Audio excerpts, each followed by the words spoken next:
Bagyo na po ngayon ang low pressure area na binabantayan ng Pag-asa. Tinatawag yang Bagyong Kerubin. Para sa magiging lagay ng panahon, makakausap po natin si Pag-asa weather forecaster Rhea Torres. Magandang gabi sa iyo, Rhea. Magandang gabi po. Magandang gabi po sa ating mga taga-subaybay. Rhea, magiging mas malakas ba ang Bagyong Kerubin kumpara sa mga nagdaang bagyo? Sa ngayon po, hindi natin nakikita na mas lalakas pa po ito, lalo beyond tropical depression category, yung pinakamababang kategorya ng isang bagyo. At inaasahan po natin, possible by tomorrow, na mas lalong humina pa po ito at maging isang low pressure area na lamang. So possible ngayong araw hanggang bukas ay maaaring tropical depression po siya at hihina na po over the next few hours.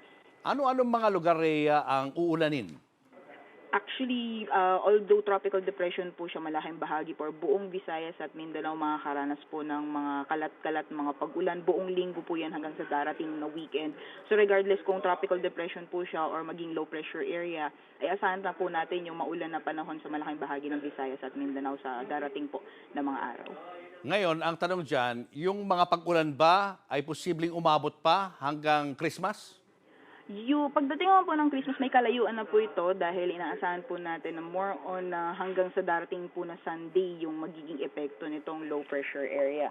And pagdating naman po ng Christmas, possible po yung shear line na lamang po magpapaulan. More on dito po sa may eastern sections ng Southern Luzon at Visayas. So dyan po sa may eastern Visayas, gayon din sa Quezon and Bicol region, sila pa yung mga karanas ng mga pagulan dulot po ng shear line. In terms naman po kung meron po tayo namamataan na low pressure area o bagyo na posible pong maka-apekto sa ating bansa by that time, ay sa ngayon po wala pa po tayo nakikita sa ngayon.